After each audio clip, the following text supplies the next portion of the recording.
it's so beautiful, dude. Like, look at all of this stuff. Hi there, it's your favorite awkward soup of emotions trying to figure out how to deal with my emotions.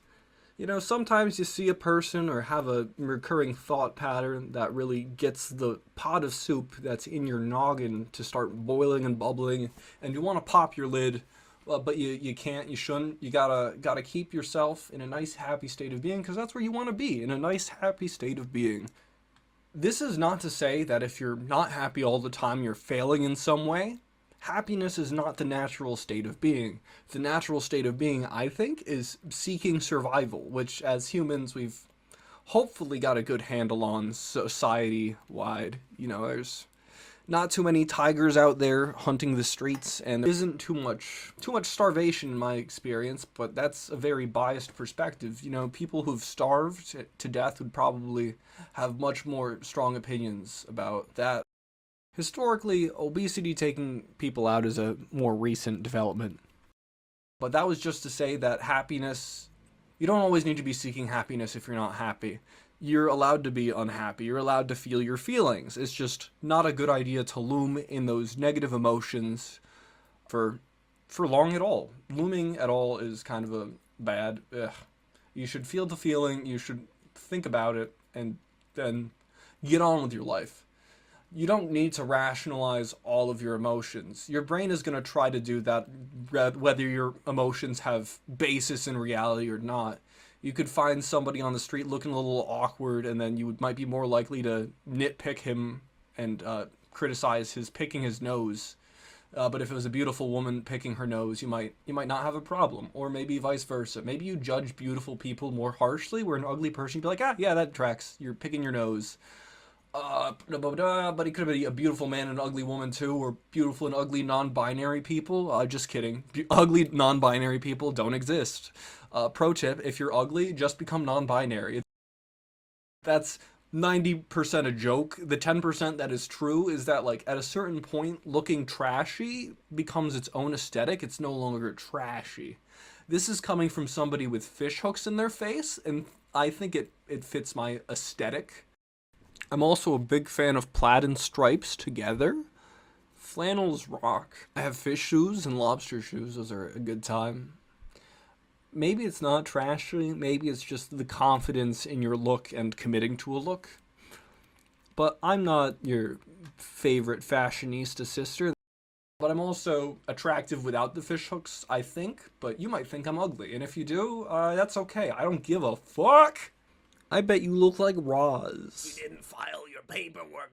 You can think I am the ugliest motherfucker around, and I've gotten enough to feel validated in my appearance, or my personality. I don't know which of them does it. Maybe it's got to be a combination of both. But because I don't exist one without the other. I also cannot speak for everyone. I can only speak for me. I am an individual. I haven't had too many conscious experiences going through my many reanimations in my pursuit of nirvana. I am one of those reincarnated people, maybe, but not one that has any sort of divine powers. I just exist now.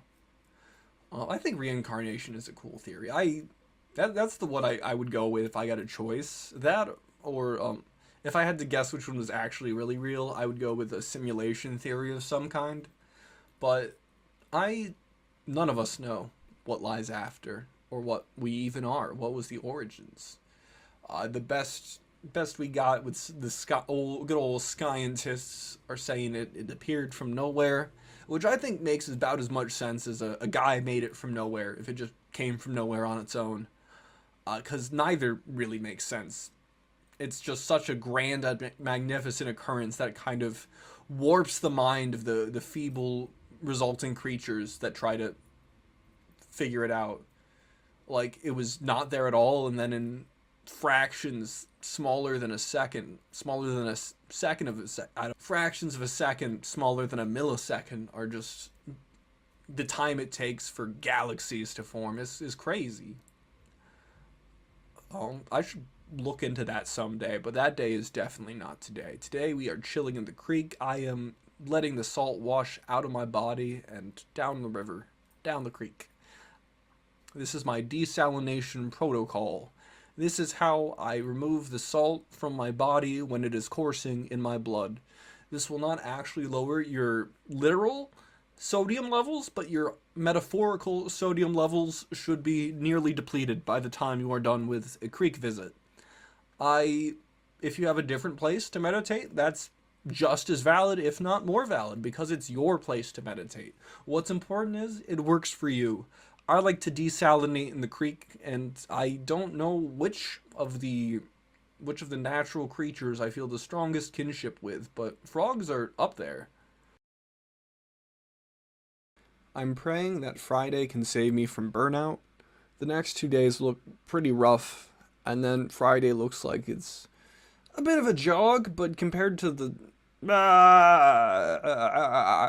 gotta go through tomorrow and the next day, and how the last week has been, I'll make it, and then I will collapse for the weekend. I will be happy on the weekend.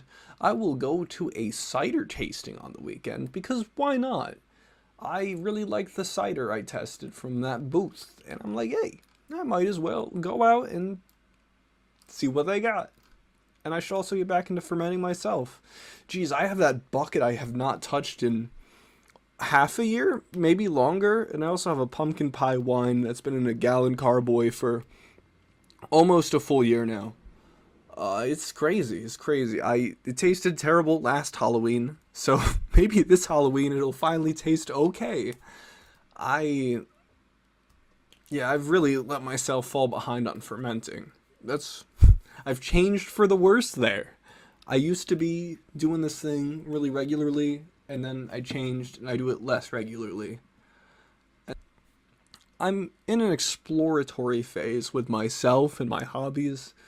I got a guitar, I have a chanter, and the bagpipes associated with it. You learn to play the chanter, and then you learn to play the bagpipes. I tried blowing up the bagpipes, but I could not get them to hold air. It was just escaping as fast as I blew it into the bagpipes. I was doing something wrong, but that's something to figure out another day. I also got a ocarina, and I should use it more. I want to do a little musical exploration, but I also want to do a whole bunch of writing. I've been feeling motivated to write, and I've been feeling motivated to, like, sing and music stuff, but I really like the planning stage of things because there's just so much possibility. It's limitless. And when you're planning things, you're not bounded by your own actual skill, you're bounded by your imagination. And that's so cool.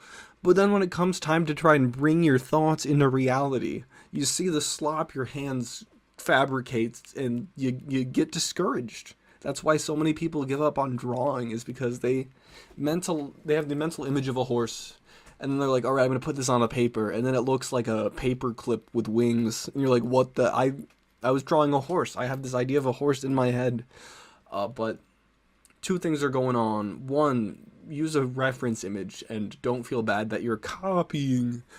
This is how you get skill, and then you can also deviate from the reference image as much as you want.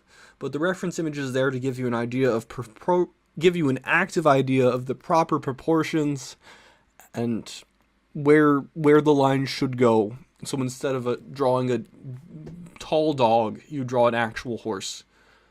There was an exercise I really enjoyed doing in college where I used numbers 1 to 10, and then I would create an animal out of just that number. So I would have a baboon made out of like 2s, and then another type of monkey, a gibbon made out of 3s. And it didn't have to look good, it just had to take the rough form of a monkey enough that somebody looking at it would go, hey, that's a monkey made of numbers. Or the standard was for me to be able to do that. Even though I knew going in that's what I was doing, I wanted it to be somewhat obvious that my brush strokes were numbers, but then also utilize that in some unique ways. Have overlapping numbers, have very tiny numbers in like rapid succession to create texture. I did fish out of numbers. That was pretty fun, but I don't think I used reference images for that one. I think I only used reference images for the monkeys. I had a pretty good idea of what fish and frogs looked like, and birds. I also knew well enough that I don't think I used reference images for those three types of creatures. Yeah, it was fun. It was good. It's somewhere on my Instagram, buried deep in those embarrassing pages. Pat yourself on the back. I am actually proud of myself for scrolling so much less. People send me memes and I'm entertained because I haven't already seen all of the memes. I used to be one of those people who just endlessly scavenges for memes and would save them. I understand that everybody can do better, but the standards I hold myself to leave me feeling too negative about myself. I need to appreciate me more. I'm doing a fantastic job. I am excelling at my own standards. I like to go into the creek and just chill. Just chill, feel the salt just course out of my body and into the river where it will kill numerous fish on its way to the ocean. I don't mean to be an environmental hazard, but that's just how I am as a human being. You wreak havoc where you go. There's habitat loss. There's the habitat loss from the place you gotta live. There's the habitat loss from all the farms that gotta be used to feed you. There's the habitat loss for all of the businesses and stuff, and then you go through a lot of plastic. Everything is plastic, wrapped in plastic for your safety, for sterility, but there's so much plastic that it makes sense that we're slowly killing the planet. I don't know, I feel like there could be a new age of life that rises up from the plastic. After each mass extinction, there's been a boom of life to fill the niches left behind, and I don't know how this would be any different. Gonna roll a dice. 20. I got a nat 20. Let's go. I don't know what I was rolling. I was rolling for you to subscribe. Whoa. It's a 20, and I don't know how to prove that to you. I'll just roll again and tell you the honest answer, so hopefully you believe the first one was true. This doesn't. It's a 2. That's like a 10th of 20. If I was gonna make up a second roll, it definitely wouldn't be a 2. So you should believe me about the first roll. Or you should believe me just because it's more fun. Because it doesn't matter. And because it doesn't matter, you should subscribe. Please. I'm begging you.